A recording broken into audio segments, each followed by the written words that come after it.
Tantor Audio, a division of Recorded Books, presents Maniacal by C.M. Sutter, narrated by Nicole Zanzarella.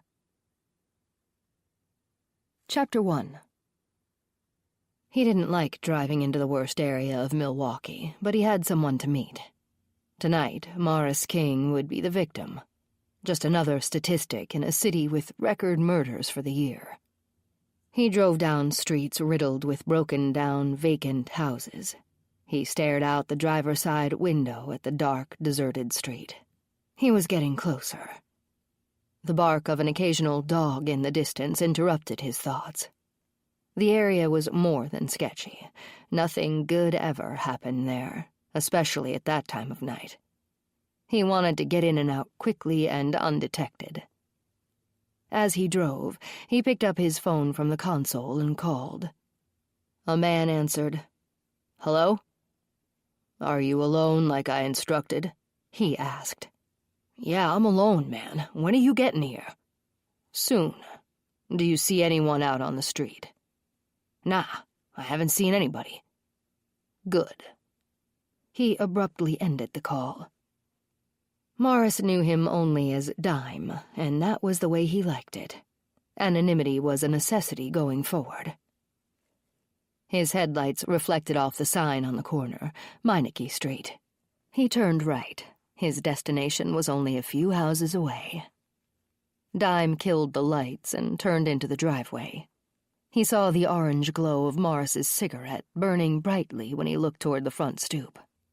The sound of gravel under his tires broke the quiet as he tucked his Jeep against the shed at the back of the driveway and got out. Dime watched as Morris rounded the house and took a final drag off his smoke, the last one he'd ever take. Morris flicked the cigarette and it spun when it hit the sidewalk. Doing his best to blend in with the night, Dime wore a black hoodie and dark pants. He stood against the car with his hands jammed deep into his pockets. He gave Morris the once-over. "Let's go inside," he said, and pushed himself off the vehicle. "What's your deal, man? You don't fit the type," Morris asked with a nervous crack in his voice. "Resale. And don't worry about my type. Do you want my money or not?" "Yeah, but maybe I'm not charging enough for the oxy." Dime headed up the 3 steps to the back door and waited for Morris to follow. He did a quick scan of the neighborhood. Dead silent, save the occasional buzz of a flickering streetlight ready to burn out. "It's too dark in there. This'll only take a minute," Morris said. "Yeah, but I'd rather make the exchange inside. I have a flashlight. Let's go." Dime watched the kid. His body language said he was reluctant to follow. Dime gave him a wave over the shoulder and entered. He glanced back to see Morris following. Dime elbowed through the broken back door into what used to be the kitchen. The door banged against one of the many piles of garbage scattered throughout the abandoned house. Sounds of what were likely skittering rodents filled the room. Morris walked to the counter. "Where's that flashlight?" Dime reached into his sweatshirt pocket and pulled it out. The darkness concealed his gloved hands. He pointed the light at Morris, then set the flashlight down on the counter. "Show me the oxy. You get the cash after I see the goods." "Sure, man. I got it right here." Morris dug the baggie out of his pocket and placed it on the broken, tiled counter next to the flashlight. Dime stood behind him and hesitated briefly. The voices in his head came to life and stirred him back into the moment. "Remember the cat? You were only 10, but so brave. The knife is your friend. Do it. Do it now." Dime reached into his pocket and felt the cold steel. He thumbed the release on the switchblade as he pulled it out. He reached from behind and, with a hand on Morris's forehead and a quick, silent swipe, it was over. Morris King's throat was slit from ear to ear. The freshly sharpened knife sliced through his flesh like butter. His head dropped to his chest like a heavy weight as blood pumped from his carotid artery with each remaining heartbeat. Blood spray hit the cabinets and ran down to the countertop, settling in the grout between the tiles. Dime breathed a deep sigh and shrugged. "Sorry, man. It wasn't personal. I just needed the practice. It's been a while. You're a means to an end, I guess one would say." He lowered Morris's body to the floor, careful to keep his own feet out of the blood pool spreading across the linoleum. With the flashlight in his hand, he walked to the door and glanced out. The street was still quiet, with nobody in sight. He opened the tailgate, hoping it wouldn't squeak, and pulled out what he needed. Dime walked back to the house and into the kitchen. He laid a plastic tarp next to the body and rolled Morris on top of it. Morris's head flopped precariously, as if held in place only by a string. Dime shoved the bag of Oxy into Morris's front right pocket. Pills were no good. They were the enemy and would distract him from the job he had to do. He removed the wallet and pulled the battery out of Morris's cell phone and placed those items in a bag. "What's this?" Dime pulled a pocket knife out of Morris's front left pocket and grinned. "What a coincidence." He put a lone dime into the pocket in its place. Dime smirked at his own cleverness. "There, I'll give you cops something to start with. Try to figure this one out." With Morris wrapped in the plastic tarp, Dime changed clothes and placed his blood-spattered ones in the bag with the cell phone, knife, and wallet. He pulled the corpse through the kitchen and down the steps toward the Jeep. A muffled thump sounded each time Morris's body hit a step. Dime dragged him across the driveway to the 6 feet of space between the garage and his vehicle. The back of the Jeep had been prepared in advance, lined with another plastic tarp as an extra precaution. He didn't want blood in his vehicle. Dime lifted Morris's lightweight body and rolled him in, then closed the tailgate quietly behind him. He hopped into the driver's seat, clicked the Jeep into reverse, and backed out of the driveway. With a quick glance in both directions, and seeing nothing amiss, Dime drove slowly down the street and turned on his headlights a block away. He already had the perfect place in mind to dispose of his first kill in a long time. The voices in his head spoke up again. "See, that wasn't so bad. Quick and easy, hardly any effort at all." "Mom isn't going to be happy about it," Dime said. "Mom has no say in your life anymore, remember?" Dime chuckled. He continued on and drove north another 40 minutes on Highway 41 before he turned off onto a country road. He knew the area well, having grown up there as a kid. Dark, quiet roads and the absence of cameras made the location the perfect place to dump a body. A row of 10 mailboxes, some leaning and forgotten, stood at the intersection of Lakeview Road and the short street that led to the water's edge. Old, weathered newspapers and flyers were jammed inside the green plastic newspaper tubes below the mailboxes. Nobody had emptied them in months. Once Dime passed the 10 darkened cottages, mostly used as vacation rentals and currently vacant, he continued on, driving his Jeep farther into the woods and off the blacktop road. "This looks like the perfect spot." He killed the engine and pulled the wrapped body out of the back of the Jeep. He flung Morris over his shoulder. "No problem. You can't weigh more than $1.20.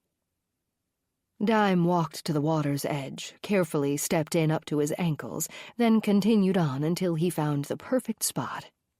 With Morris's body placed among fallen branches and reeds and partially submerged in the water, Dime rolled up the plastic tarp and took the same path back to his vehicle.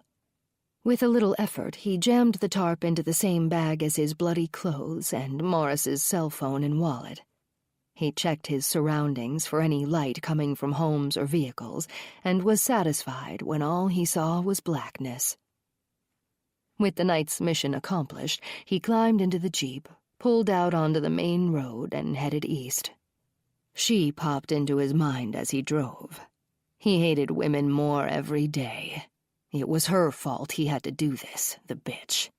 He'd get the attention he deserved, one way or another. Chapter 2. I reached my desk in the bullpen and sat down. The napkin I had just unfolded would hold the hot number 3 breakfast meal I anticipated leisurely eating. Steam wafted off the egg breakfast sandwich and hash browns as I unwrapped them, ready to dig in. Jack walked in right after me, carrying a jumbo cup of coffee with the words "Pit Stop" written across the plastic refillable cup. "Is gas station coffee actually any good?" I asked, taking note of his daily routine. "Try it sometime. It can't be any worse than your morning drive-through joint." Lieutenant Clark opened the glass door that separated the bullpen from his office. He was a man that couldn't be ignored. In his heyday, the lieutenant had been big, muscular, and brash. Today, he was just big. At 54, Chuck Clark had seen plenty during the last 17 years as acting lieutenant of our sheriff's department. His naturally brown hair had turned gray years earlier, and his hard edge had softened just a bit. He smacked the doorframe with his open hand and called out to us. "Monroe, Steele, saddle up. We have a floater on Cedar Lake. 2 men casting close to shore found him when their line got tangled in the weeds. The crew is already on site. Call them for the exact location. Take your breakfast with you, Monroe, and keep me updated." "Right away, Lieutenant." I pushed back my roller chair, threw my breakfast back in the bag, and stood. Damn it. You're driving, Jack. For once, I want to eat my breakfast before noon. The sheriff's department in our small town didn't offer the luxury of a covered parking lot. The cruisers, unmarked cars, Crown Vics, and our personal cars sat outside. We each grabbed a department-issued rain jacket as we headed toward the door. That morning, a light mist cloaked the cool spring air, making me shiver. We climbed into our unmarked car and headed west. Jack's cell phone rang, and Kyle was calling with directions. "Do you think you can find the exact spot?" I asked after Jack ended his call. "Yeah, I guess the area's already taped off. We can't miss it. Kyle said to take County Road P to Scenic and turn south. A half-mile up, there's a gravel road that turns right near the public boat launch. Apparently, the body is partially submerged, but tangled in the shoreline weeds." "So he floated to shore?" "Possibly. We'll know more once we get there. Kyle said to walk in. They don't want our tire tracks messing up the path getting back there. They're considering it a crime scene." "Really? Did he say why they think that instead of an accidental drowning?"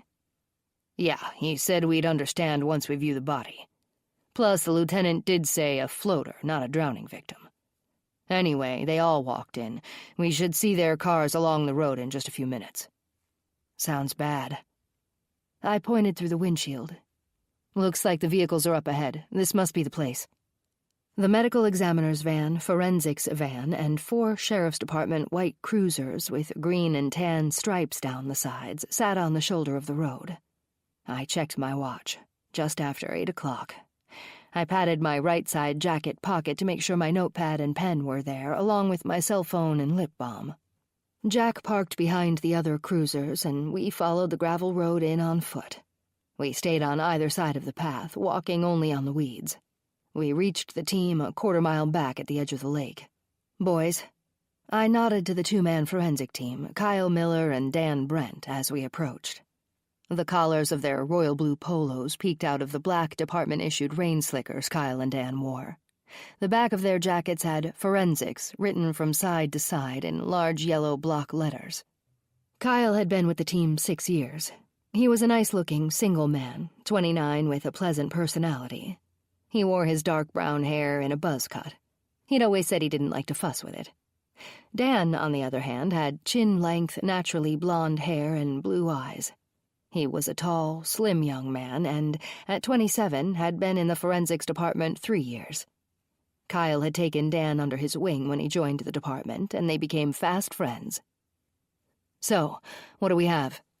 "Not what we expected, Jade," Dan said as he tucked his hair behind his ears. "Really? Can you expand on that a bit?"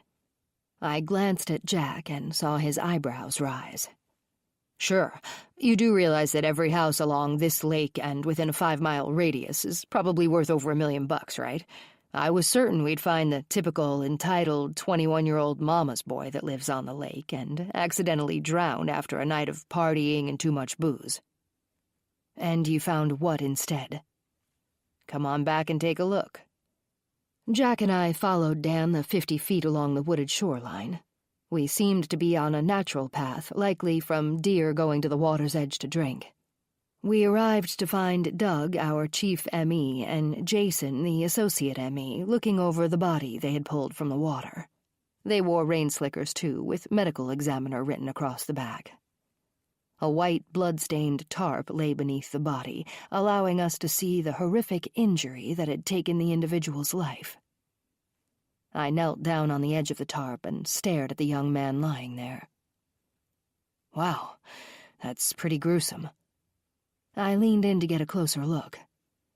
Jack whistled and pressed on his temples. "I don't think we've come across this in the past. This poor guy's head is almost sliced clean off." We stared at the gaping wound that went from ear to ear.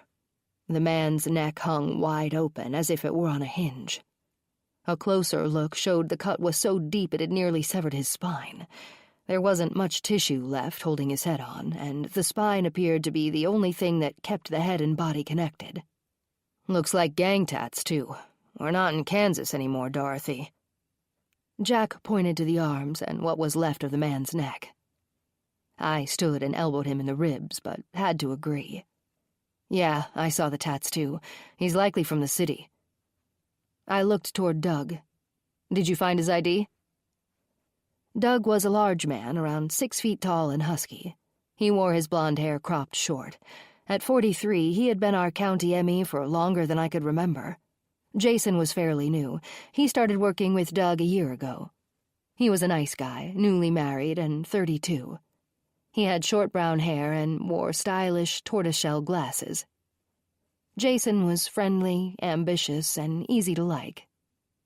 Doug turned his head and looked up at me.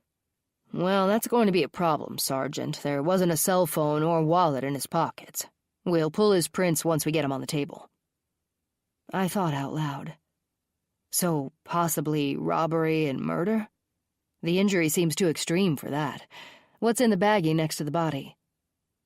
"Forensics will check it out, but I pulled it from his front left pocket when I was searching for identification. Not much left of whatever it was. I'm guessing some pills that dissolved in the water." "Anything else?" "Yeah, his mouth was full of lake scum and he had a dime in his pocket." "That's it? 1 dime?" Doug nodded. "Yep, just a dime." Jack glanced around our immediate area. "Who would even know of this lake if they didn't live near here?" "Good question, partner. What happened to the guys that called it in?" I asked. Jason jerked his head to the left. "They're over by the boat launch with Detective Clayton. The lieutenant sent him out along with a handful of deputies this morning before you two got in. They're just a couple of retired guys looking to catch some bass this morning, but found this guy instead. It's a real shame." "Can we get a rough estimate of TOD?" Doug swatted a fly away. "Hard to say. Rigor is just setting in. Being submerged in water makes a difference, Sergeant. I'll know more after I get him on the table. If you want a rough estimate—" Doug pulled up his sleeve and glanced at his watch. "I'd say he's been dead for 6 hours, maybe more." I buried my cold, wet hands in my pockets. "Okay, let's keep moving. Has Kyle or Dan checked for footprints or tire tracks yet?" "Kyle's working on it. Once he clears the path, Jason can pull the van in, and we'll get this guy loaded up," Doug said. Jack and I backtracked to where Kyle and Dan were taking pictures of the area and looking for tread marks on the path. Kyle saw us approaching. "You're good to go, guys. No tire marks or shoe prints in the gravel that we can see. We'll keep looking for evidence in the brush and weeds, too. I'm sure most of us will be out here all morning." Something was on my mind that I needed to ask Kyle. "One quick question before we go. Why don't you think there were footprints leading to the site? It's been raining and the ground is soft." "There's a lot of ways to enter this lake. My guess would be the perp walked through the shallow water with the body. He could have entered the lake anywhere and stayed along the shoreline. It depends on when the body was dumped, too." "Meaning?" "I don't think it started raining until early this morning. We've got Donnelly, Silver, Ebert, and Lawrence searching everything that is cordoned off. They'll do a thorough job. Okay, thanks. We're going to talk to the eyewitnesses now. I pulled the hood of my rain jacket up as we walked to the boat launch. The mist was heavy enough to instantly turn my smooth black hair into frizz. I'm going to give Clark a heads up. What we found wasn't the norm in this neck of the woods. I dialed the lieutenant as we walked and turned left at the end of the gravel road. The boat launch with a small restaurant lay straight ahead. I noticed the lights were on in the restaurant, and a green neon open sign hung slightly tilted from the window. Hey, Lieutenant, I'm just calling to give you the initial update. Go ahead, Jade. What have we got besides what Kyle told me earlier? It certainly isn't the typical drowning, but somehow I think you knew that. We have an African-American male whose head was almost severed. That doesn't fit the neighborhood, and I doubt if he lived around here. I wiped my wet forehead. We saw gang tats on the visible parts of his body, too, and there could be more. I think we should keep the actual cause of death off the media's radar, at least for now. In this quiet, upscale neighborhood, the residents will go into a tizzy if those details get out. There wasn't a wallet or cell phone on the body either. That creates a problem. The only thing we can hope for is fingerprints, if he's in the system. Okay, so the witnesses? Jack and I are walking up to them as we speak. I'll catch up with you later, Lieutenant. I hung up, put my phone on vibrate, and zipped it into my jacket pocket as we introduced ourselves to the two older men talking to Clayton. Chad Clayton was another daytime detective that was usually partnered with Adam Billings, but Billings had stayed back to handle things in the bullpen. Clayton had dark blonde hair and a neatly trimmed mustache. He could use a little more time at the gym, but all in all, he was a great guy. He had been with the sheriff's department for 9 years and was a happily married man. His 11-year-old twins, Megan and Matt, were his pride and joy. Clayton. I nodded in his direction. Gentlemen. I extended my hand, and Jack did the same. We're investigators with the sheriff's department. I'm Sergeant Jade Monroe. I pointed to Jack. And this is my partner, Detective Jack Steele. The men introduced themselves as Bob Schultz and Leo Maroney. They both appeared to be a little shaken. They looked to be in their late 60s and the type of guys who lived the comfortable, retired lifestyle. Abruptly, their idyllic fishing excursion that morning had turned into something not easily forgotten. I gave them each the once-over after the initial introductions. Bob was short and pudgy, with chafed, wind-burned cheeks and short white hair. His plaid shirt and fishing hat reminded me of the typical Wisconsin retiree. I assumed Leo was Italian because of his last name, Maroney. He had a large nose, dark eyes, and olive skin. The hairline at his temples showed a tint of gray, but most of his hair was still wavy and a beautiful shade of black. How about we sit inside where it's dry? I smiled to put them at ease. We have the usual questions to go over with you. I hope we can wrap this up within a half hour or so and let you get on with your day. We entered the warm, cozy restaurant. A long lunch counter was directly ahead of us with 10 stools against it. A few were occupied. 5 tables were scattered throughout the room, and 4 booths lined the wall. I motioned toward a booth. Jack and I took one side and faced Bob and Leo on the other. A waitress approached with a welcoming smile, apparently unaware of what had taken place just across the lake from the restaurant. We ordered a carafe of coffee, and I began the questions. Jack pulled out his notepad and pen. "What time did you gentlemen get out here this morning?" I asked. Bob looked at Leo and shrugged. "About 6:30, right, Leo?" "Yeah, we launched the boat right as the sun cleared the tree line around the lake. It clouded up almost immediately and started misting. I'm thinking we fished for 45 minutes or so before we discovered the body." "And can you explain that to me?" I asked. "Well, ma'am, I cast close to shore." Bob rubbed his forehead, then continued. "That's where the bass usually hit. Lines tend to get tangled in the weeds in the shallow water, you know?" I nodded. "We rode in closer so I could pull my lure out of the weeds. That's when we saw him. I swear we almost capsized the boat. I've never seen a sight like that, not even in Nam." "I'm sure you haven't, Bob. Did either of you touch the body?" "No, ma'am," Leo said. He shook his head. I'll admit I upchucked right there in the water." I frowned at his distress. "I understand." Jack filled each cup with more of the hot brew and continued with his notes. "Was there anything besides the obvious neck wound that stood out? Can you think of something that our officers wouldn't have noticed from your point of view, being on the water side of the scene?" Leo added as he scratched his chin. "I'm sure he was placed there. Bodies don't float across a lake and put themselves halfway up on dry land. The man was in the water up to his chest, but his shoulders and what was left of his head were on the bank. It appeared like he was dumped there. There's no vehicle unaccounted for near the boat launch. The guy didn't drive himself here in that condition and throw himself in the lake." I paused, waiting for Jack to catch up with his notes. "Good point, Leo. Do you two fish here often?" Bob answered. "Yep, several times a week.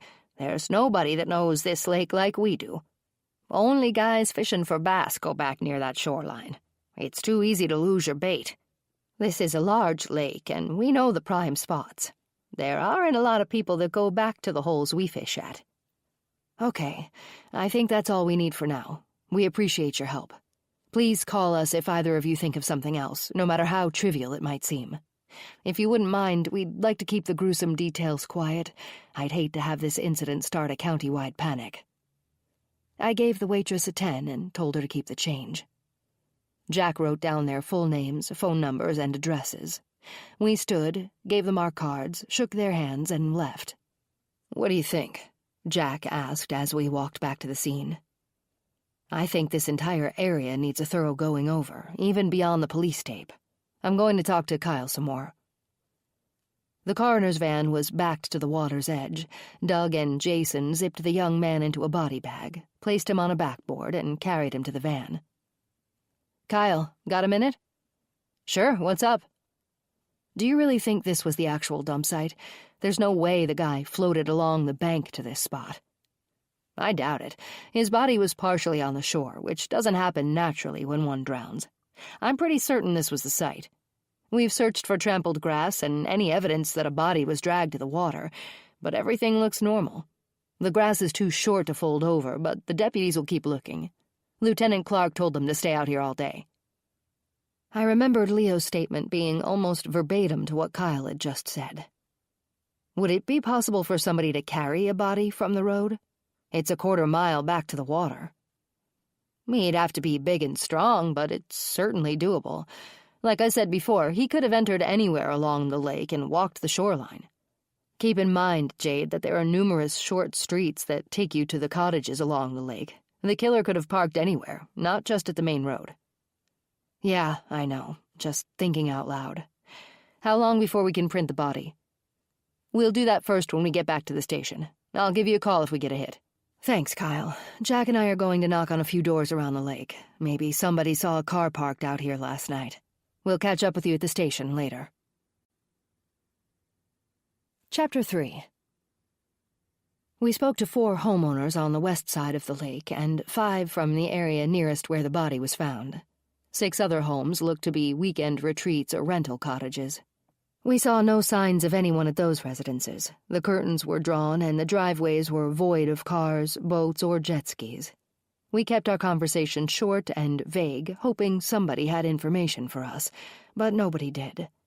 Not one person had seen an unfamiliar car, or any car for that matter, parked along the road or in the parking lot of the boat launch last night. We thanked the people we spoke to and left. 3 hours of asking questions and we have zilch, I grumbled as we climbed back into the car and headed out. In all honesty, I wasn't expecting much given the remote area and likelihood of this being a late-night dump. I guess hoping for anyone that could ID an unfamiliar car was wishful thinking on my part, considering how dark it must be out here at night. Jack wiped his forehead with his wet jacket sleeve. "Remind me to carry a few towels when we go door to door in this kind of weather." I nodded. "Anyway, I bet a good number of these folks turn in right after the 10 o'clock news. Still, it seems like the perp would have to be familiar with the area. It isn't like there's a sign advertising Cedar Lake off the interstate, you know," Jack said. I looked out the car window as Jack drove back toward town. Around us were neat, clean houses sprinkled a half-mile apart with a lot of farm fields in between. Parents raised their kids there. School buses picked up those same youngsters at the end of the driveway. Violent crime was uncommon in Washburn County. North Bend, the largest city in the immediate area, and the county seat, was still considered primarily a rural, folksy town. Maybe that was what the killer was counting on. We drove in silence for a few minutes. Different scenarios popped in and out of my mind, and I felt a headache coming on. My temples began to pound. "Are there any aspirin in the car?" I opened the glove box and began a fruitless search. "Doubt it." I groaned and rubbed my damp head. "Does Doug seem off to you lately?" "You mean more than usual? Like how, exactly?" Jack glanced in my direction, his right eyebrow raised. "I can't put my finger on it. Just more matter-of-fact, I guess. And since when does he call me Sergeant instead of Jade?" "Yeah, that's a recent change, but you were just promoted." I think he's still humiliated that I turned down his dinner invitation. I mean, for God's sake, 2 days after Lance moved out, he asked me on a date. I'm so over men. Nothing personal. Jack laughed. "I'm not taking it personally, but now that you mention it, you could be right. Don't forget it was his wife who climbed the corporate ladder and divorced him. Doug makes good money, but Linda's income dwarfed his. I think he was actually envious of her. Then she moved on without him. I bet he thought he'd have a shot with you." I laughed. "Yeah, I don't think so. According to what everyone said, Doug and Linda weren't the best match anyway." "Right, but maybe he feels you knocked him down a few pegs by dismissing his dinner invite." I gave Jack a stare. Coworkers shouldn't fraternize anyway. I just wish he'd go back to calling me Jade like he used to. "You might be overthinking this, partner. Doug's an all-right guy. He's probably getting tired of the daily grind." "But he's been the ME forever." "Exactly. Speaking of Lance, how's it going with him anyway?" I smirked. Were we? His name came up 10 minutes ago. Anyway, what's going on with him? He drives me nuts. He calls or texts almost daily to see if I've set up an appointment with a realtor yet. He can't wait to get the house sold, so he has his half of the money. I'm sure his little girlfriend is anxious for him to propose so they can start a family. He's a pain in my butt. You still sound bitter. I jerked my head to the left and stared at Jack again. Seriously? Our divorce was just finalized 2 months ago. I actually thought I was going to be married to that man for life. I think I'm allowed to be bitter, at least for a few more months. There isn't a handbook for the way to feel after a betrayal, you know? Sorry. I didn't mean to be insensitive. I'm sorry, too. I didn't mean to bite your head off. How's the internet dating going? Find any hot babes yet? I laughed when I noticed Jack blush. It's going very slowly, he shrugged. I never knew how much people exaggerate until after I met a few gals. They say they're single, yet somehow forget to mention they have 4 kids under the age of 10. He shook his head and smirked. So far, I've struck out in the romance department. For now, the online dating is getting shelved. It looks like we might be busy with this case anyway. You'll find the right girl when you least expect it, so the saying goes. I gave Jack a thoughtful gaze. At 35, he was a handsome man and a really good friend. Short, nicely styled black hair and dark eyes mixed with that dimpled grin made him more than appealing. His muscular body and 6-foot frame always made me feel safe in his presence. I was thankful to have Jack as my partner. He had 2 fun-loving brothers and really sweet parents. We knew each other's families well, as close as we were. Someday he'd make a good husband for a lucky lady. We turned left onto Schmidt Road and pulled into the Sheriff's Department parking lot. Jack killed the engine and we exited the car. The Sheriff's Department was located in a tan stucco building. Located on the east side of the city, our part of the government complex included the Sheriff's Department, jail, morgue, ME's office, forensics lab, and the technical department. The impound lot sat within a chain-link fence behind our building. The large county courthouse with all the annexes faced south on Washington Street. We shook out our wet jackets as we entered the vestibule through the heavy glass double doors. We hung them on the few available hooks just beyond the front reception counter. The glassed-off dispatch area was directly behind that, with a security door leading to the bullpen and our lieutenant's office.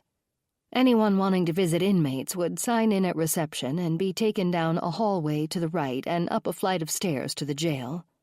A visitation room resembling a cafeteria was available for inmates and their guests to spend an hour at a time together twice a week. Turning left from the reception counter led down a narrow hallway to the stairs. Pictures of previous sheriffs going back to 1922 lined the walls on either side of the hallway. The ME's office, morgue, crime lab, and tech department were located on the lower level of the building. Jack and I turned left. 8 Italian marble steps down and a stainless steel handrail took us to a hallway on the bottom floor. The first room on the right was the crime lab. We pushed through the glass doors and saw Kyle seated in front of his computer. He had returned early with Doug and Jason to work on the fingerprints. "Got anything?" I asked. We grabbed a couple of roller chairs and pulled up alongside him. "Yeah, we have a fingerprint match. I was just about to call you. Take a look. This guy has plenty of priors. His rap sheet is extensive for a kid." He paused to scroll the sidebar.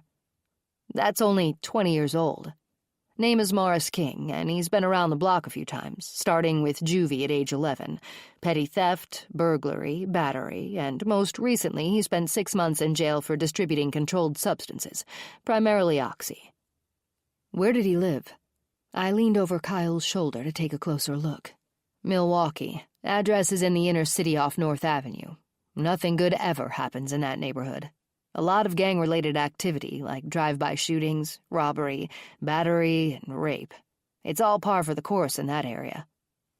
"Did you figure out what was in the baggie?" "Yeah, OxyContin. As far as the body goes, he looks relatively clean on the initial exam, according to Doug. The autopsy hasn't begun yet, but the kid doesn't have any track marks or other obvious signs of substance abuse.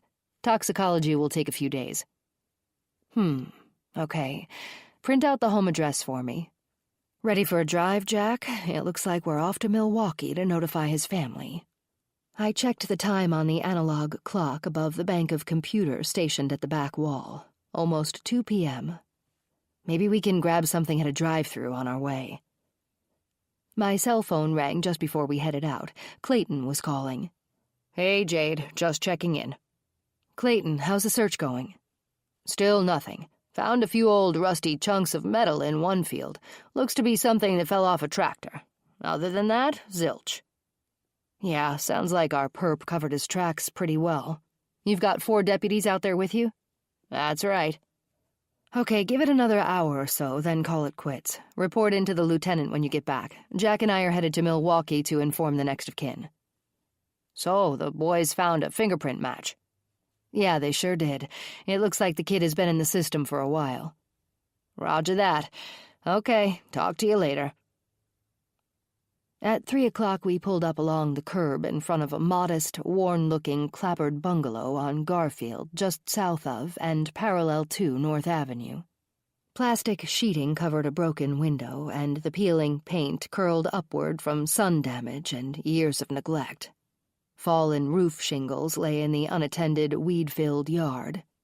The neighborhood was littered with vacant, boarded-up houses, mixed in with occupied ones. Images of criminal activity filled my mind, thanks to the unkempt area and the number of people lingering at street corners and on stoops as they watched us exit our unmarked cruiser. That was one of the most run-down, crime-ridden areas of Milwaukee. I knocked on the door twice before I heard footsteps approaching. A deep growl came from not more than 10 inches away. Only a front door that had seen better days separated us from what sounded like a large, angry dog. The curtain to our right shifted. A man's face stared out at us, giving us the once-over. He looked to be a tall, skinny man in his mid-40s, I'd guess. He resembled the type of person that got most of their needs fulfilled with beer and cigarettes rather than healthy meals. Sir, we're with the Washburn County Sheriff's Department. Jack and I showed him our badges through the glass. We need to speak to somebody about Morris King. We'd like to come in, but the dog will have to be removed from the room first. What's this about? Are you related to Morris King, sir? I'm his uncle and his legal guardian. What do you want? May we come in? We have information about Morris. He dropped the curtain back, and I heard him call the dog away. The sound of footsteps returned, and he opened the door to the end of the chain lock. Is the dog secure in another room? Yeah. May we enter? He closed the door, released the chain lock, and opened it fully. Sir, I'm Sergeant Jade Monroe, and this is Detective Jack Steele. We're from the Criminal Investigations Unit of the Sheriff's Department. We'd like to talk to you about Morris. Your name is? The name is Terrence King. Criminal Investigations Unit. What did Morris do now? He pointed to the sofa. He took a seat on the rocking chair, facing us from the other side of the small living room. I did a quick assessment of the area I could see. The smell of stale cigarettes and garbage filled the house. I wished a window had been open. Dirty ashtrays sat scattered about on every flat surface. Disarray was rampant. What looked like years of stacked newspapers and magazines sat in the corner of the living room. Most of the window blinds had broken slats, and the beige carpet was threadbare and filthy. A quick glance into the kitchen told me the dishes hadn't been washed in who knew how long. They overflowed the sink onto the countertops, and the table was just as bad. I turned my attention back to Terrence King. Does Morris legally live here? You said you were his guardian? He smirked. This is his address on record, but is he ever around? No, ma'am. I see that boy now and then when he comes home to shower and put on clean clothes. He's out with his crew most all day and night. Does Morris have a job? I asked. I watched Jack jot down everything Terrence was saying. Mr. King laughed and slapped his knee. He sure does. That's if selling drugs and stolen goods is a job. Mr. King, I don't want to prolong this more than I have to. We're here to inform you that Morris has passed away. We'll need to know everything you can possibly tell us about his friends, his hangouts, and so on. Oh, my dear Jesus. Did he overdose on something? Terrence wiped his eyes and shook his head. It was only a matter of time. I stole a glance at Jack and let him continue for me. Mr. King, we need to know if Morris had enemies or if anyone has threatened your family. What? Enemies? I don't know. Like I said, he hardly comes home anymore. Why are you asking about that? Morris met up with foul play, Mr. King. He was murdered, Jack said. Terrence hung his head and whispered what sounded like a prayer. Jack waited out of respect, then continued. We're going to need you to identify the body since you were his guardian. We have a picture with us today, but you'll still need to come to our county morgue for an official ID. I opened my iPad and brought up the picture Doug had taken of Morris on the autopsy table. We made sure he was exposed only from the chin up. Terrence studied the photo while a tear rolled down his cheek and fell to his shirt. He reached for a tissue, blew his nose, and cleared his throat. He nodded. It's Morris. Mr. King, the reason we're here is because his body was found in our county. Now keep in mind, Washburn County is 35 miles from here. Do you know if Morris knew anyone out our way? Can't say that I do. That boy didn't talk much, especially to me, even though I was his only kin. He was court-ordered to live with me when his mama died 10 years back. She was a junkie. Nothing but bad news. His old man, my brother Leonard, had been in the system for 15 years. Prison? Jack asked. Walpen. Haven't seen the man since he was sent up. He's no good. Jack wrote it down. No other siblings? Nope, it was only Morris. What about his boys, the crew Morris hung with? I asked. I only know first names, but they all live nearby. Devon, Kev, Marshawn, and James come to mind. That's all I know." Jack wrote down the names. "Did Morris have a cell phone?" "Cell phone? Yeah, sure did." "Would you happen to know what service provider he used? There wasn't a cell phone on his person, but we could order up his records if we knew the provider and number." "Give me a minute." Mr. King rose and walked down the hall, his shoulders slumped. He entered the second room on the left. There were sounds of drawers opening, papers shuffling, and drawers closing before we heard footsteps walking the hallway back toward us. Mr. King had a phone bill in his hand. "Morris's phone bill came last week. Guess he won't be needing it now." He handed it to me. "Thank you, sir. This should be a big help. Did Morris have his own bedroom here?" "Yeah, sure. That's where the phone bill was. I put all his mail in his room." "How often do you think he actually came home?" Jack asked. "Once a week, I suppose." I gave Jack a hopeful glance. "Would you mind if we took a look in his room? I'd hate to go through the red tape of getting a warrant if we don't need to. There may be something in there that could help us." "It's a mess, but go ahead. He won't care anymore." Terrence led us down the hall to Morris's room. "This is it." "Okay, thank you. We won't take too long." Then I told Jack, "We'd better glove up." Jack and I entered the small, darkened room. I flipped on the light. Only one bulb lit up in the 3-bulb ceiling fixture. I looked up. The other 2 were definitely burned out. The bed was unmade, clothes were strewn across the floor, and the room was a mess. We opened drawers, looked under the bed, and checked the closet. A shoebox on the top shelf caught my attention. The dozen or so shoes in the closet were tossed on the floor as though they meant nothing. Why keep a box? "Jack, can you reach that shoebox? Let's take a look inside." "Yeah, sure." He pulled it down and opened it on the bed. Inside was a .22 Ruger revolver, a stack of cash, and plenty of bagged pills. Yeah, that's not good. I took several pictures with my cell phone. Crap. Now what? This isn't our jurisdiction. "Call the lieutenant and see what he says. We haven't had a predicament like this before." I agreed and made a quick call to Lieutenant Clark and explained the situation. I told him the room didn't appear to be a crime scene, yet the things we'd found so far could be considered evidence related to Morris's murder. I looked around as I spoke. "The room is a mess, Lieutenant. What should we do?" "Okay, I'll make calls to the proper authorities in Milwaukee. I'll explain the situation and have them meet you at the residence. Turn over the evidence you found to them, and they can take it from there." "Will do." Jack and I found Terrence sitting in the kitchen on the only chair that wasn't covered with an accumulation of junk. We stood. "Mr. King, we found some illegal items in Morris's room that are going to be confiscated. As long as your fingerprints aren't on any of those items, you're in the clear. The Milwaukee PD is coming by to take what we've found and to fingerprint you.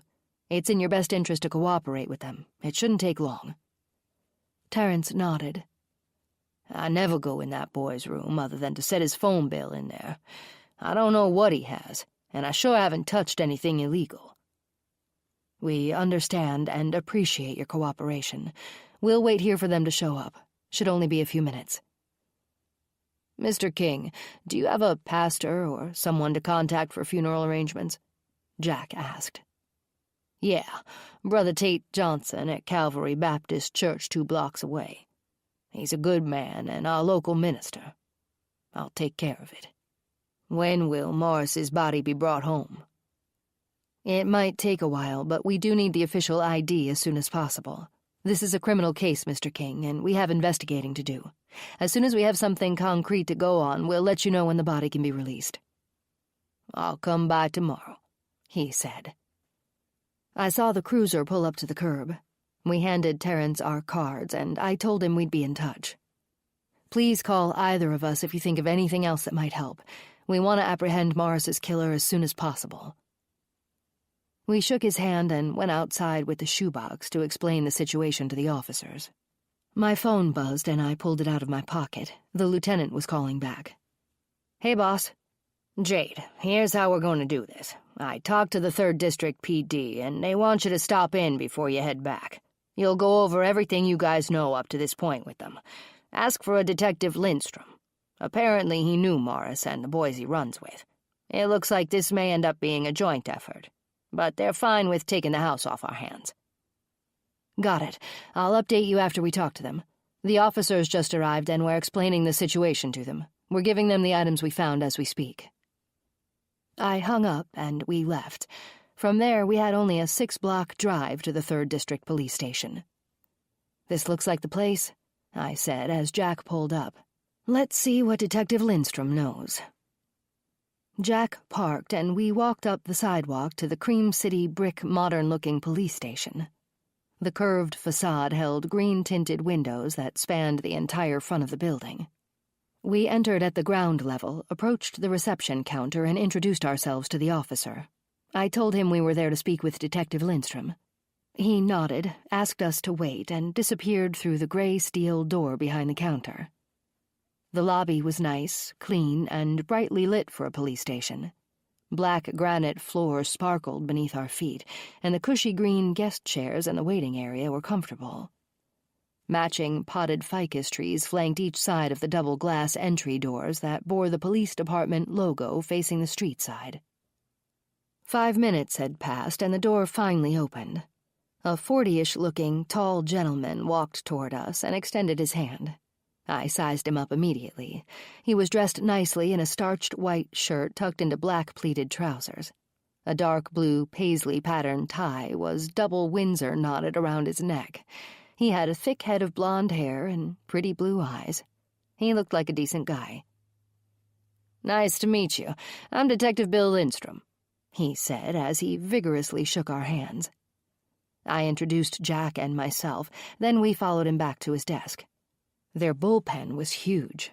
20 desks filled the room with plenty of activity going on. Each desk faced another, likely partners grouped together.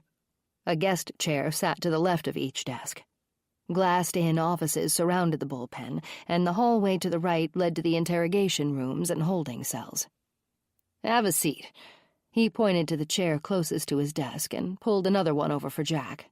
"Lieutenant Colgate is out right now. He would normally be sitting in on this, but I'm sure you'll meet him later. Anyway, I took the liberty of making you copies of each of Morris King's known associates that has a jacket with us. I know these characters, and most of them are nothing but trouble. Hopefully you can get a little information that might help, but they're a tight-lipped group. It sounds like we might be working together for a bit. Anything you can do to help us would be appreciated. We've never had a murder case that crossed county lines." "I understand. So Morris died yesterday, huh?" "Yes, we have a window putting his TOD in the early hours of yesterday morning, most likely a little after midnight. 2 men fishing on a lake in Washburn County came upon his body against the shoreline. They called it in shortly after 7 a.m. Detective Lindstrom glanced in each direction before continuing. "Lieutenant Clark said his throat was slashed." "I'm afraid so. The scene was pretty horrific, yet we didn't find a shred of forensic evidence." He rubbed his chin and raised his brows. "That makes me think the murder would have been from someone else. These knuckleheads Morris knows aren't that smart. There would have been something left behind just from clumsiness, if nothing else. Plus, there are plenty of places right in the city to dump a body. It doesn't sound like the work of the punks in this neighborhood. They aren't that ambitious to drive to another county to dump off a dead body. Seems like someone thought this one out." I shrugged and looked toward Jack. "He has a point, you know. Have you heard of any chatter about Morris? Bragging, posturing, and the sort? Anyone with a beef against him?" Jack asked. Detective Lindstrom leaned back in his chair and rubbed his eyes. "Around here, everyone has a beef against somebody. There's a lot of gang activity in these parts. They could have been your boy's best friend yesterday and his killer today. Depends on what's in it for the person doing the dirty work, if you know what I mean." "I imagine this is one of the busiest police stations in Milwaukee," I said. "Oh yeah, that's for sure. Every year it seems like the number of murders goes up. Anyway, here are the jackets. The names, current addresses, and crimes they've committed are enclosed. Give them a once-over and think about what I said. These gangbangers really aren't that bright. I guess I can close out Morris's active jacket. For now, I'll just list him as deceased. Here's my contact info. I'm sure we'll catch up in the next day or so." We stood and shook Detective Lindstrom's hand, gave him our cards, and left. "Let's find a decent place to stop," Jack suggested after we pulled out of the parking lot. "Sounds good. We'll look these jackets over carefully and think things through. Tomorrow we can hit the ground running with a better idea of the people who stand out the most." I checked the time, 5 o'clock. We gave the jackets a quick read and shared a carafe of strong coffee. "None of these guys look like saints," I said, "but they're supposed to be Morris's friends. No matter what, we'll have to talk to each of them to find out who their enemies are." Jack agreed. By the time we got back to North Bend, it was nearly 6:30. Lieutenant Clark was shutting down his office when we walked in. "Jade, Jack, anything else to report?" He pulled his office door closed and gave the knob a shake to make sure it was locked. "Only that Detective Lindstrom gave us the jackets on several of Morris's boys. That will make tracking them down a whole lot easier. Hopefully they'll tell us if Morris had enemies too and give us a few names. Usually a crime of passion or rage comes from a person the victim knows, doesn't it?" The lieutenant nodded. "Yeah, most of the time." I glanced at the clock on the wall. Maybe a good night's sleep and a fresh set of eyes in the morning will help. Jack tipped his head toward the hallway that led downstairs. "I'm going to give this phone bill to Billy and Todd in tech. They can call Verizon and have them pull up the records from Morris's last night alive. The times and people he spoke to yesterday might lead us down the right path. Once we find out who he spoke to last, we'll rattle some cages with Morris's known associates. Jade and I are going to head back to Milwaukee tomorrow, but we'll catch up with Doug before we leave. He might have more to tell us by then."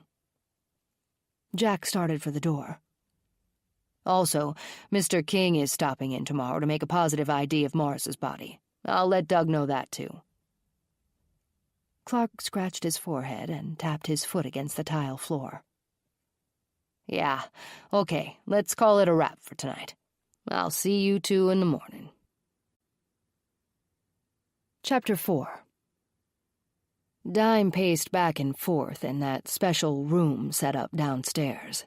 The scent of musty basement filled the air and stung his nostrils as he descended the staircase, but he didn't care. He was used to it. The dark wood paneling glued to the cinder block walls buckled in some spots due to moisture. He didn't think to run the dehumidifier as often as he should. The basement served only one purpose these days, and company didn't stop by as they did back then, when life was good and his marriage was strong. Even if he did have company, they wouldn't be allowed in that room anymore. It was his private place. A small refrigerator and bar were all that remained of the happier days nearly 10 years ago. Friends and family used to spend time in that typical Wisconsin rec room during holiday gatherings. Music played, and guys sat around the green felt-covered poker table, each with a beer in their cup holder, playing cards. Women cooked the meals and danced together with a glass of wine in hand. Laughter resonated in that room years ago. After the wife left, things changed. The friends and family didn't come around anymore. Today, the room stood quiet and had a different purpose. It had fallen into disrepair, looking much as it had when he was just a kid. His focus had shifted, and his mind went dark long ago. The psychiatrist prescribed medication for his dangerous, psychotic mood swings, but pills were the enemy, and so was she. Women weren't to be trusted, especially somebody like a female shrink. He canceled all his future appointments with her. She was sneaky and conniving. They all were. He had to keep his thoughts and focus sharp, just like his knife. Dime stood in front of the corkboard wall and stared at years of saved newspaper clippings and photographs. He poured a Stella Artois into a glass as he studied the face in most of the newspaper articles. She was just another woman that he hated. Yet in his own disturbed way, he wanted her. Her flawless alabaster skin was like fine china. Her eyes were a brilliant green, and her hair was the color of raven feathers. She was tall and slender, yet had sexy curves. Well-defined arms gave her a toned, strong appearance. He walked to the side table 10 feet away. His lips curled, forming an evil grin as he reached in the drawer and pulled out the knife. With a quick flick of his wrist, he threw it at the wall, stabbing through her face in one of the photos. I'll make that bitch sit up and take notice, one way or another. She'll learn soon enough that I demand respect. He was ready to plan his next kill, but he'd have to follow her first to learn more. Her routine needed to be ingrained in his mind. He needed to study her habits, what she did every night after work, where she went, who she visited. The next one would be more personal. She'd pay attention to him whether she wanted to or not. The bag containing Morris King's cell phone and wallet, along with Dime's own bloody clothes, still sat on the floor where he'd tossed it last night. With a grunt and a shove, he pushed the bookcase to the side and deposited the bag behind it in the large cutaway area of the paneling. He pushed the bookcase back into place, making sure it was centered perfectly between the pictures of his mother on the wall, and took a seat on the edge of the wooden chair that had always been downstairs. His legs bounced in agitation as he scribbled notes in the spiral notebook he kept close at hand. He glanced at the bottle of prescription medication next to him on the side table. It mocked him. "Partake of me and you'll be all right," it seemed to say. The voices echoing in his head caused his temples to pound and his eyes to blur, but he was having none of it. With an outburst of rage, he threw the bottle and it smashed violently against the basement wall. He didn't need those drugs to be okay. In his mind, he was fine the way he was. When he needed to, he could control the impulsive, aggressive behavior he had been diagnosed with. The pills would cause him to lose his focus, his mission. He hadn't taken them for months, and right now he had another job to do. Chapter 5. I arrived home just after 7 o'clock and felt spent. The deli dinner I'd picked up, 2 slices of baked ham and a pint of German potato salad, would be fine, and I had no ambition to cook anyway. A few minutes every night I gave Polly and Porky some attention. I opened the cage and placed my finger under Polly's feet. She hopped on and I lifted her out. Polly was my first lovebird, but after 6 months of watching her in the cage alone, I realized she needed a mate. That was where Porky came in. Today they thrived as a couple, and my guilt had passed. I cooed, petted her pretty aqua feathers, and gave her a little kiss on the head. I did the same with Porky. Lovebirds were easy pets and didn't require much maintenance. Plus, they were far snugglier than goldfish. I filled the clear plastic water dish with fresh water and poured more birdseed in their cup. My deli takeout dinner was wolfed down in no time as I sat at the antique oak clawfoot table my grandma had left me in her will. I always loved the table as a kid, and she remembered that before she passed away. My favorite TV cop series played in the background. I put my empty plate in the sink and walked from room to room looking at everything I could live without. With Lance pressuring me to get the house listed, I knew I had to get rid of a lot of things. He'd already taken what Cassie, his girlfriend, wanted. I was certain her small apartment in Richfield was getting cramped. Buying a 2-bedroom condo was my plan. It was really all I needed anyway. No yard maintenance either. I was looking for a place that had all of the yard work included in the HOA fees. I added that note to my list of requirements. With a little online research a few weeks back, I had found Melissa Matley, a friendly, engaging realtor who was very ambitious. She had already done a walkthrough of the house last week and given me tips on how to stage it for a quick sale. She was ready to list the house whenever I was. I told her I'd get back to her soon. I hadn't scheduled a visit to any condos yet, but procrastinating wasn't getting me anywhere. It had to be done. I pulled the card she had given me out of my wallet and dialed her number. "Hello, Realty World. This is Melissa Matley speaking. How may I improve your day?" "Hi, Melissa. It's Jade Monroe. I'm wondering if we can set up sometime Sunday to look at a few condos in North Bend." "Jade, it's great to talk to you again. And yes, we absolutely can. Let me grab a piece of paper." I waited for her to return to the phone as I studied my fingernails. I was months overdue for a manicure, but it would have to wait. "Okay, I'm back. I have 8 listings available. All I need are your general likes and dislikes, then we can narrow them down." We went over what I was looking for and decided to tour 4 condos on Sunday afternoon. I felt better after hanging up. I was finally starting the process of moving forward. I snuggled on the couch with 2 soft pillows and a glass of red wine sat on the coffee table. I had all intentions of vegging out and relaxing in front of the TV. My buzzing phone woke me. I must have dozed off during a commercial. I looked at my cell phone screen. Amber was calling. My younger sister and I were close and usually talked every night before bed. "Hey there, sis." I sat up, rubbed my eyes, and squinted at the clock above the TV. It was already 9:30. "You have sleep voice," she said. "Yeah, you busted me. Guess I dozed off for a bit. What's up?" "We need to talk." "Isn't that what we're doing?" I chuckled at my sister's nonsense and walked into the kitchen. I grabbed a glass out of the cabinet above the sink, filled it with water, and sat at the table. "I can't take Bruce any longer. Mom turns a blind eye to his drinking problem. She says she doesn't want to get into it with him and needs to choose her battles. Meanwhile, the creep leers at me, especially when he's had one too many." "He's so disgusting. You are leer-worthy, though," I teased. Amber was a beautiful young woman with long brown hair and gold flecks in her hazel eyes.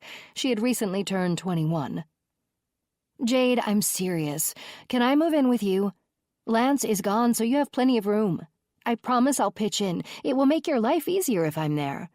Plus, I'll cook meals now and then and clean the house. I swear you won't regret it."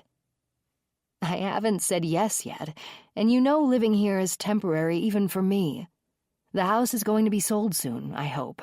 My plan was to buy a condo meant for one, and I'm actually going to start looking with real intent. Jade, I do have a job. I'll pay you rent, so that way you can afford something a little larger. It isn't about affordability. I have to think about it. We'll discuss it more on Saturday, face-to-face, okay? Yeah, I guess. Good.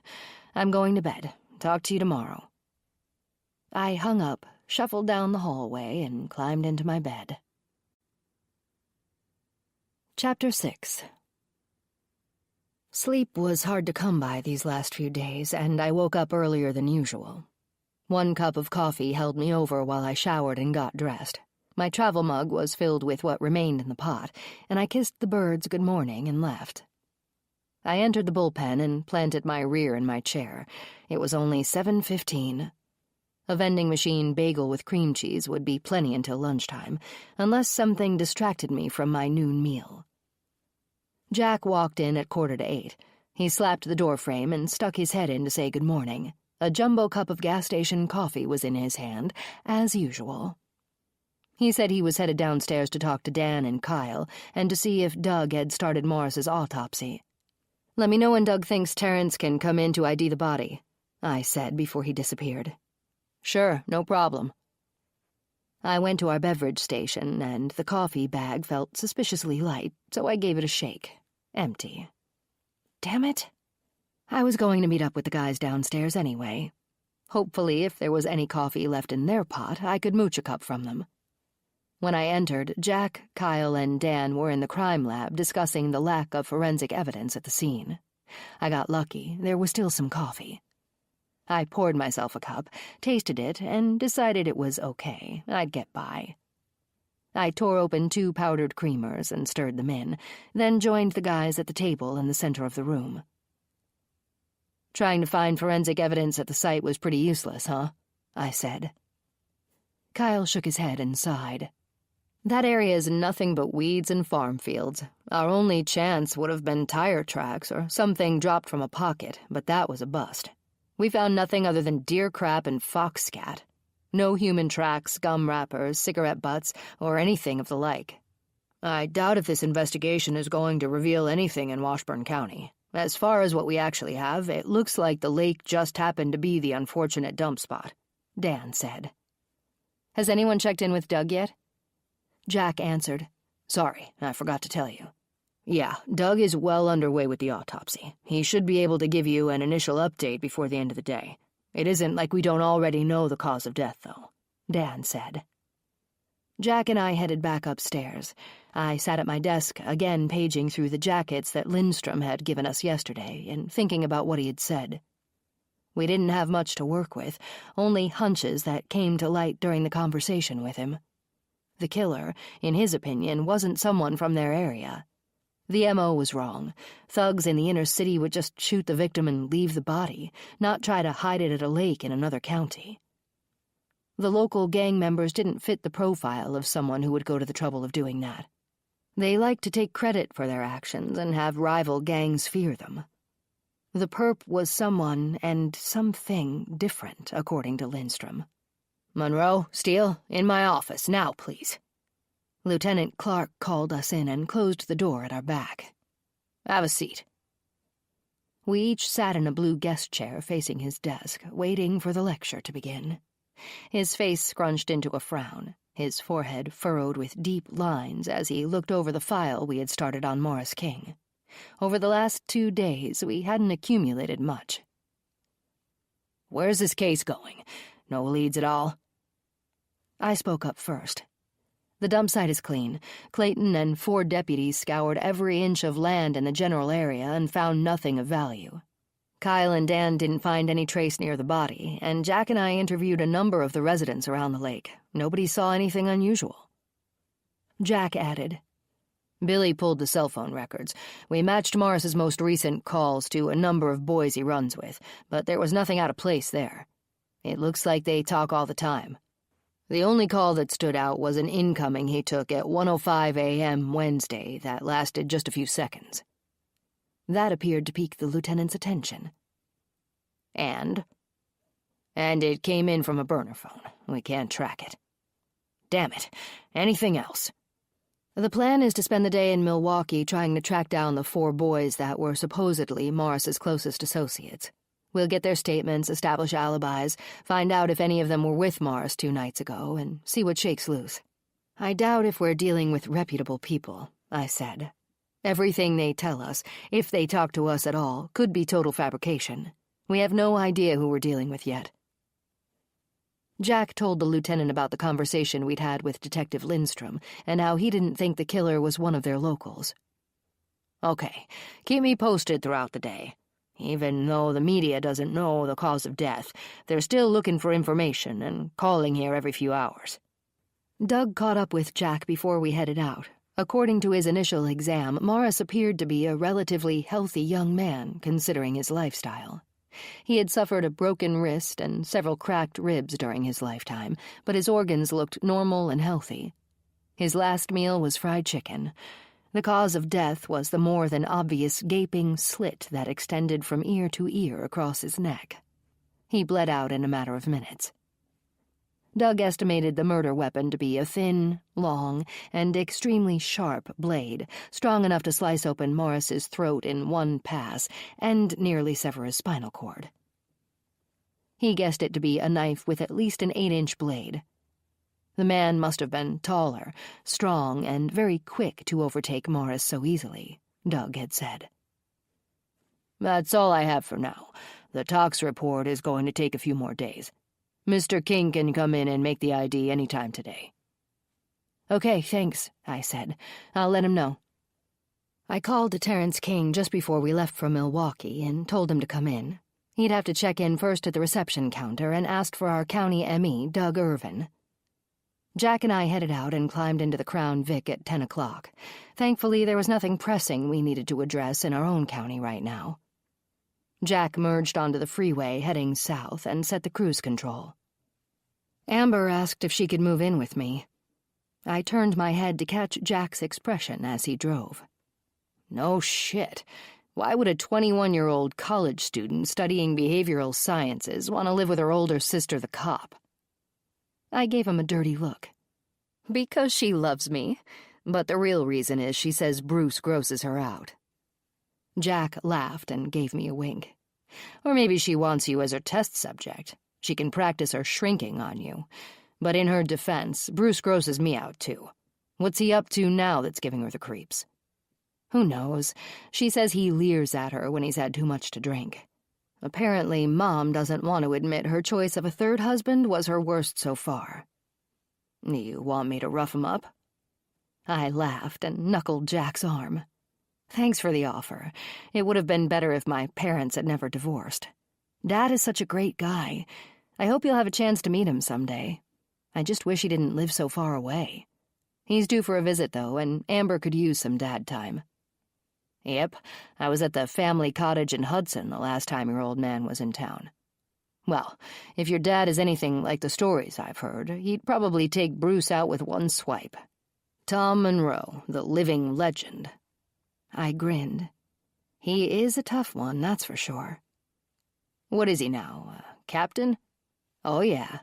The San Bernardino Sheriff's Department, right? That's right, and I'm really proud of my old man. He's one of the good guys. He taught me everything I know. My mom really screwed up when she let him go. Chapter 7. I pulled up the addresses on my phone's GPS as Jack drove. We arrived at the first house, which was the residence of Kevin Bryant, at 10 a.m. Not one house on the block looked any better than the next. They were all in shambles. I patted Jack's shoulder. I'm not looking forward to this. Glad we're here together, partner. We took the wooden steps up to the porch of the brown brick two-story and rapped on the door. Several dogs barked from farther inside. What's with the damn dogs around here? The door creaked, and a woman looking to be in her early 40s peered out at us from the 6-inch opening the chain lock allowed. From what we could see, she wore a threadbare green chenille bathrobe, and her hair was in disarray. She held a cigarette in her left hand. She leaned against the doorframe and looked us up and down. "What do you want?" she asked. A sneer lifted the right side of her mouth. We showed her our badges and introduced ourselves, saying we needed to speak with Kevin. "I'm his mama, and Kev's not here." "Ma'am, it's important that we speak to him. It's in reference to a friend of his, Morris King," I said. "Haven't seen him." She blew a puff of smoke in my face. "Ma'am, Kevin isn't in trouble, but we do need to speak with him. Do you have any idea where he might be?" Jack asked. "Look at the park by the hoops. Kevin and his boys hang out there." She pointed down the street and slammed the door in our faces. I placed our cards in her mailbox before we left. Jack smirked as we headed back to the car. "Guess she has issues with the law. Let's check the park and see who we come up with. How lucky could we get if they're all together? We wouldn't have to hunt them down one by one." "Yeah, don't hold your breath. I'm picturing a group of tight-lipped punks or a bunch of runners. Good thing I wore flats." Jack parked the car in the lot and killed the engine. We exited and walked toward the basketball hoops while I scanned the surroundings. A large grassy area with picnic tables was directly to our right. Beyond that was a playground. Half a dozen kids were enjoying the warm day on the swings and monkey bars. Garbage cans were plentiful, but it appeared that the trash never made it quite that far. 4 guys were shooting hoops, and 4 more were seated on the pavement off to the side of the court. They smoked cigarettes and drank malt liquor from 40-ounce bottles, even though it was barely after 10 o'clock. All eyes were on us as we approached. "Gentlemen," I said. They snickered and hooted but stayed seated. Jack took over, looking a touch more threatening than I did. He explained that nobody was in trouble and we were only looking for 4 guys to speak with. He called out Devin, Kev, Marshawn, and James. 2 of the boys shooting hoops turned toward us. The one with the ball bounced it continuously while sizing us up. The other pressed his hands deep into the front pockets of his baggy pants. I kept my eye on him. I'm Kev, and he's Marchand," the one with the basketball said as he pointed to the guy with his hands in his pockets. "But we don't talk to pigs unless we're under arrest. Are you arresting us all?" The group laughed. Kev was posturing for his boys and trying to act tough. We weren't fazed and actually expected that type of behavior. I approached Kev and stared him down. "I'm sure you're well acquainted with being arrested, but that isn't why we're here. We need information regarding Morris King. We've been told he hangs with you." "Haven't seen him," Kev said. He lit a cigarette and glared at us. "Why should we help you? Why are you talking about Morris?" "Because Morris is dead and we need to find his killer. If you really are his friends, you'll help us." Chatter erupted from everyone around the hoops. "No way, man. Morris can't be dead," Marchand said. He shook his head and paced the court. Anger and frustration lit up his face. "I'm afraid it's true. Now, can we just have a few minutes of your time? Anything you say could be helpful in finding his killer. We need to know the last time any of you saw Morris and where. Who are his friends, and did he have any enemies? We only need a few minutes," I said. Marchand, Kev, and 2 other young men followed us to a picnic table and reluctantly sat down on the other side.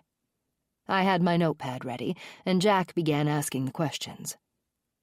Marchand said that Morris's friends were all there and accounted for. They were the bunch at the basketball court. "He didn't run with anyone but us.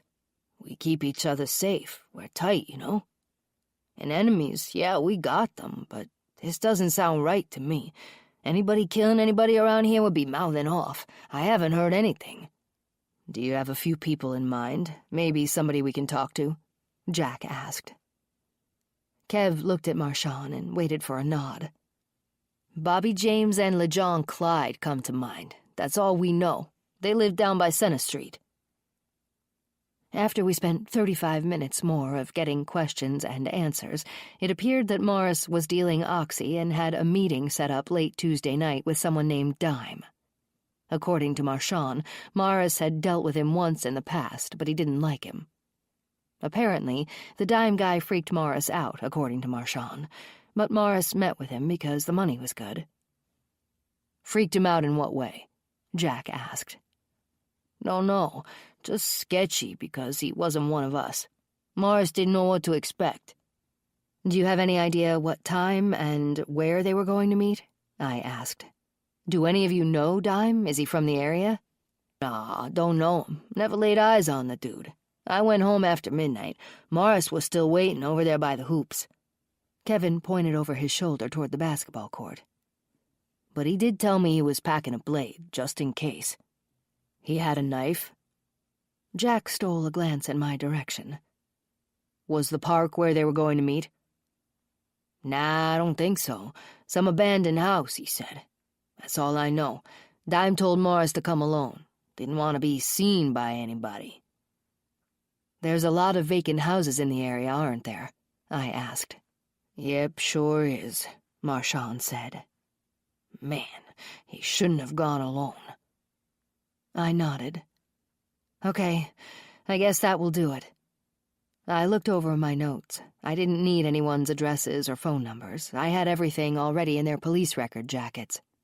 I passed out a handful of cards and thanked them for the information. I knew exactly where to go. "Jack, do you think Morris was killed with his own knife? He didn't have a knife or a sheath on his body. The killer may have seen it and thought Morris was going to double-cross him. He could have killed him right there to keep from being killed himself.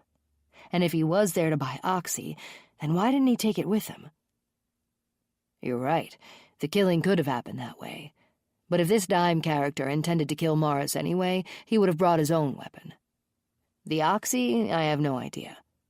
What we need to do is find the house they met at. It's very possible that could be our crime scene." I stepped up my pace and reached the passenger side door before Jack got to the car. "What kind of name is Dime, anyway? Is that some type of nickname referencing a dime bag of weed? Him being into drugs and all? I mean, the guy was there to buy oxy, yet it doesn't make sense that he left it behind."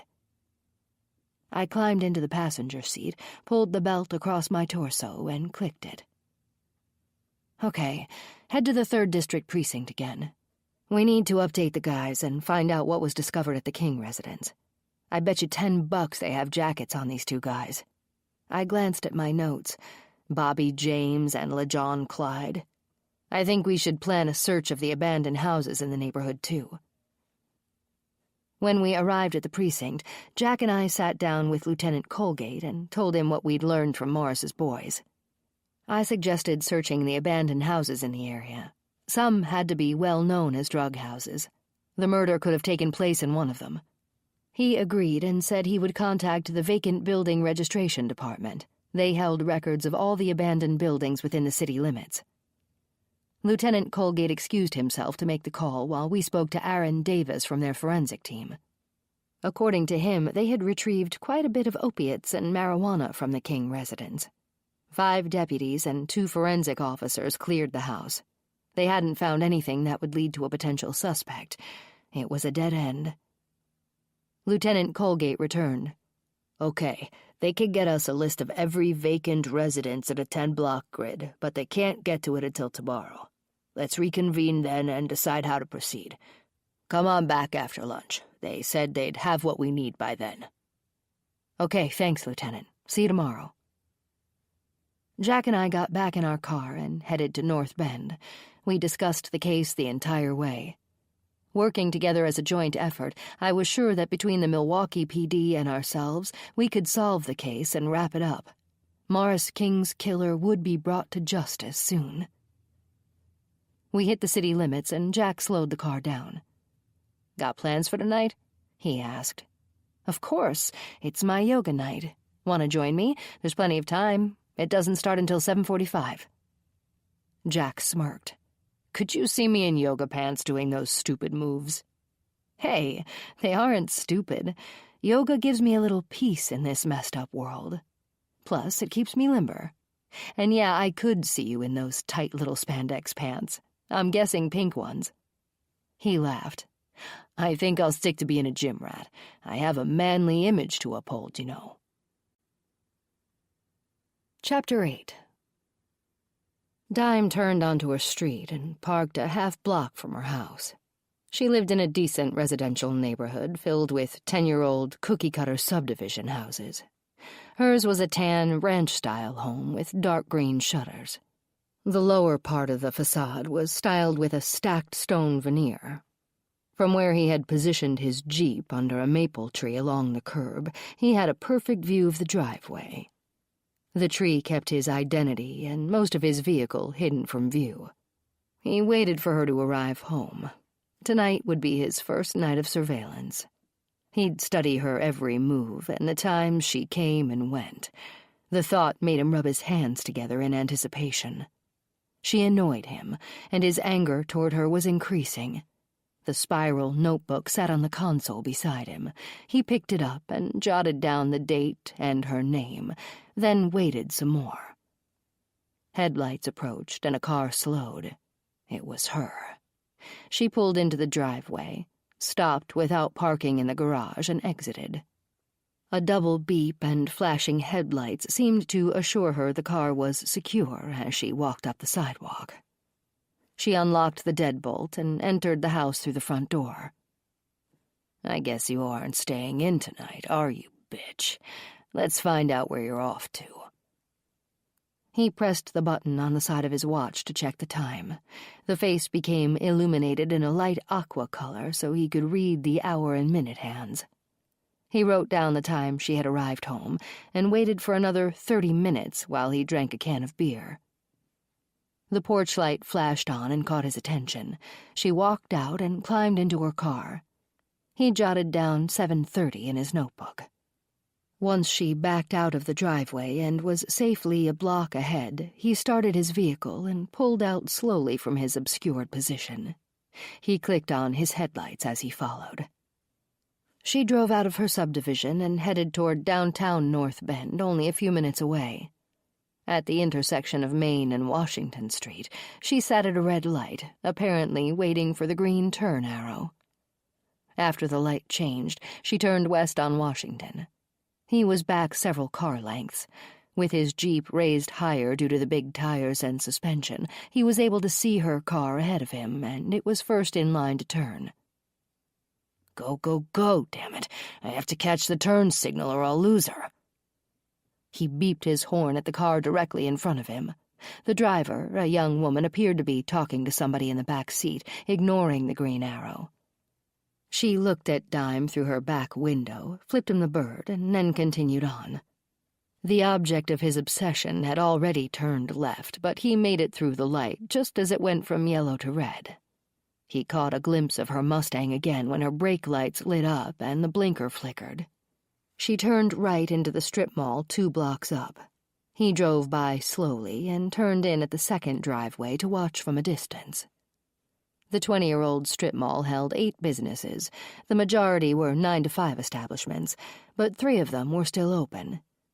Pegasus Greek Diner, Yoga by Elise, and a discount store were brightly lit. He counted over 20 cars in the parking lot. He didn't stand out as he inched his Jeep closer to her vehicle. She seemed to be preoccupied, staring down at her cell phone. He had the perfect view of her through the windows of the parked cars between them. Parked 2 rows back and 3 vehicles to her left, he watched as she exited the car and pulled several items out of the back seat. She entered the yoga studio. The sign above the row of windows flickered in pink neon outlined in purple. To him it looked cheap and hideous. Yoga by Elise, huh? I know one thing about you, Elise. You have no taste. Let's find out more. He Googled the studio and read her biography. Elise had opened the business in 2005. She held 3 daytime classes and 3 evening classes every week. A long-time resident of North Bend, she was happily married with 2 kids under 10. Her favorite pastimes, other than teaching yoga, were gardening and bicycling. You sound as boring as hell. We need to liven things up. I'll see what I can do about that. He had a perfect view of everyone inside the studio getting ready for their class. Young moms chatted among themselves as they placed their yoga mats on the floor and got into position. The teacher stood in front, facing the class and the floor-to-ceiling windows that spanned the length of the studio. The instructor was definitely Elise. She looked just like her biography photo. A blonde, bubbly-looking 30-something, she had a top-knot ponytail that flopped around her head as she led the class through its yoga maneuvers. She already annoyed him. He checked the time and wrote it down. Yoga class, 7:45, Thursday night. The class appeared to wrap up at 9 p.m. when everyone gathered their mats and headed toward the door. He slinked down in his seat as the group of women exited. Laughter and chatter surrounded him as they made their way to their cars, some right next to his. He remained behind as the lot emptied and the interior lights finally went out inside the studio. He watched Elise exit the building, lock the door, and head to a white Malibu sedan near the entrance at 9:15. That night she would skate by. He only wanted to follow her home and pick out the darkest spot along the route to end her life soon. Chapter 9. Did Mr. King come in yesterday and ID Morris's body? Lieutenant Clark asked as he leaned against his office door. I looked up from my desk and answered, "Yes, sir. Doug said he came in, made the ID, and signed off on the paperwork." "Good. What time are you 2 heading back to Milwaukee?" "Lieutenant Colgate asked us to come back this afternoon. I guess the vacant building registration department won't have the paperwork ready until then. The PD is going to pull the jackets for Bobby James and LeJohn Clyde, too." "That's good. Hopefully this case can be solved, and the sooner the better. Even though Morris was a criminal himself, he certainly didn't deserve that brutality. Where's Jack?" "He had a dentist appointment this morning. Guess it's hard to get in these days. He didn't want to change his appointment again." "That's fine. Keep me posted throughout the day." Jack got in at 10:30. The left side of his face was frozen, so he drank his vending machine soda through a straw to avoid drooling. "How am I going to eat lunch?" he asked, complaining. You'll be fine in an hour or so. We'll hit a drive-through before we get to the precinct in Milwaukee. By then, your mouth won't be numb anymore." Jack's Novocaine wore off by noon. He grabbed a burger at a fast food joint right off the freeway. I ordered a large Coke. We arrived at the 3rd District Precinct just after 1 p.m. and were escorted to Lieutenant Colgate's desk. He stood and shook our hands. According to the lieutenant, the home listings and addresses had been faxed over just minutes earlier. He called the deputy in the records department to bring them up. "We should have the listings in a few minutes," he said. He excused himself to pull the jackets for Bobby James and LeJohn Clyde. He returned 5 minutes later with the folders in hand. He slid them across his desk for us to page through. "Wow, these guys are no joke. Why aren't they in prison?" I asked. "They've both done time, but eventually they get out and go about committing more crimes. It isn't long before they're back in again. It's like a revolving door with them." "Do you think they're good for a murder like this?" Jack asked. He ran his hand through his hair as we both waited for a response. "Murder, yes, but dumping a body an hour away, not so much. Neither of those boys have probably left Milwaukee County in their life, unless it was because they were incarcerated somewhere else." "Okay, thanks for the insight. We'll check out their alibis anyway, just to be sure." A female deputy entered the bullpen and handed the faxed vacant house listings to the lieutenant. "Come on, follow me," he said. "There's more room in the cafeteria." He led the way, and over a table in the lunchroom, he laid out the paperwork and circled all the vacant houses within a 10-block radius. "Sergeant Monroe, just a heads up. These are the houses that have been reported as vacant by owners who walked away due to foreclosures and the like. There's probably a good 25% more that haven't been reported. They're the ones that have just been abandoned with everything left behind. They're the perfect place for homeless, drug dealers, and so on. You need to be careful. This search can be a daunting task for the two of you, and you could run into trouble at any of these places. Criminal activity is ongoing and brisk in this area." "Apparently so," I agreed. "How many houses did you circle?" 27, and there are likely 10 more that weren't recorded. As a professional courtesy and safety measure from department to department, I can spare 4 officers for the afternoon. I'd prefer it if each of you went with one of our fellas rather than together or alone. We know how crime works around here and how these criminals think. They're fast and sketchy, and many of them are armed and on drugs." I looked at Jack and nodded. "Let's do it. We're ready whenever your officers are. We'll track down the boys later." "Okay, let's section these streets off on this list and divide up the properties," Lieutenant Colgate said. He called in the officers that would assist us, introduced us, and explained the situation. I added, "We're looking for blood and any obvious trace evidence for now, nothing more. If this gruesome murder took place in any of these houses on the 10-block grid, it will definitely stand out. The victim's throat was slashed to the point of almost severing his spinal cord. There will be a mess. Let's partner up and roll." We divided up, joined the officers in their squad cars, and headed out. With the support we now had and the number of houses we had to search, we could feasibly be done with the 10-block quadrant in a few hours. If we didn't find what we were looking for, we'd have to regroup and come up with a different plan. The officer I was searching with was John Tyler, in his 5th year at the police department. He was an ex-Marine and had served 2 tours in Afghanistan. He seemed friendly and had mentioned he was newly married with a 6-month-old daughter named Lily. We cleared the first house. Aside from it being a dilapidated mess, nothing else stood out. A few blocks later, we entered the second. The house stunk and was littered with drug paraphernalia, soiled blankets, rotting food, cigarette butts, and empty beer cans and bottles. "This place is hot. Looks like the druggies are still using it," John said.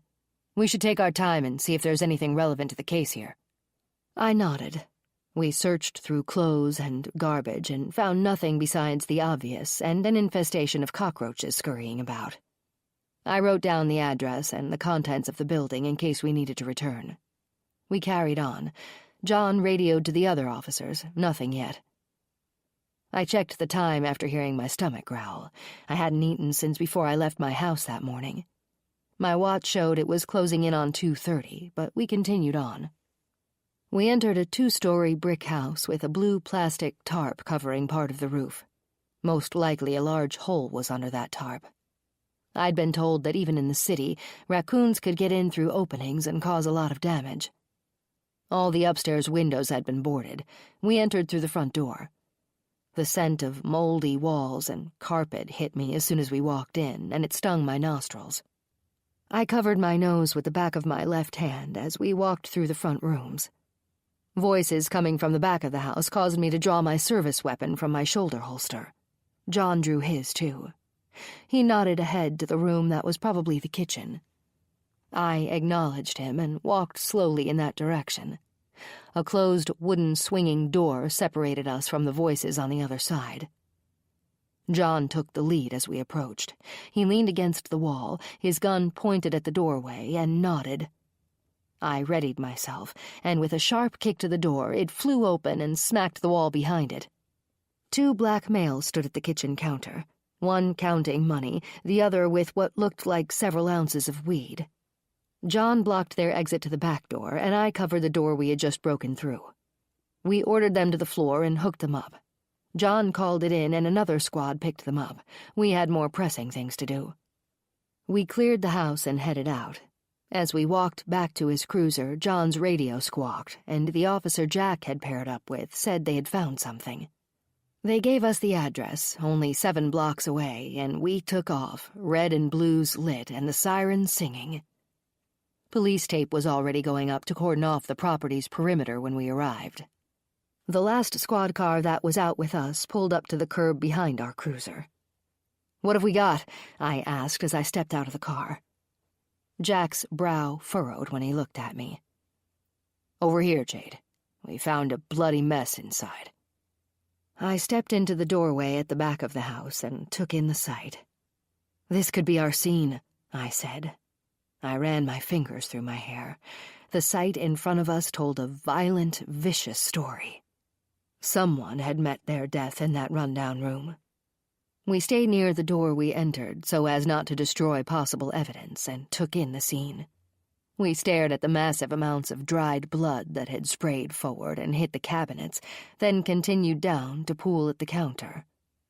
A 5-foot-wide area of blood stained the floor. I mentally tried to recreate how the murder took place. I snapped a few pictures with my cell phone using the flash. We needed more light in the room and the forensic team immediately. With no electricity in the house, we might miss out on collecting some precious evidence. Even in the afternoon hours, the room was dimly lit. "Everyone glove up. Let's get these doors and windows open to get more light in here," John said. He called out for an officer to radio the station. We needed a generator, lights, and the forensic team ASAP. "How do you want to handle this, Sergeant?" he asked me. "Washburn County has the body, and we have the possible crime scene." I stepped outside to think, and John followed close behind. "Okay, John, let's call your lieutenant and see what he wants to do. Jack, call Lieutenant Clark and give him the news. We don't know yet if this blood belongs to Morris King. Only a DNA match is going to tell us that. Get Doug on the horn. Have him fax over everything he has on Morris so far to the 3rd District's crime lab. I'm pretty sure Morris's blood profile is already done.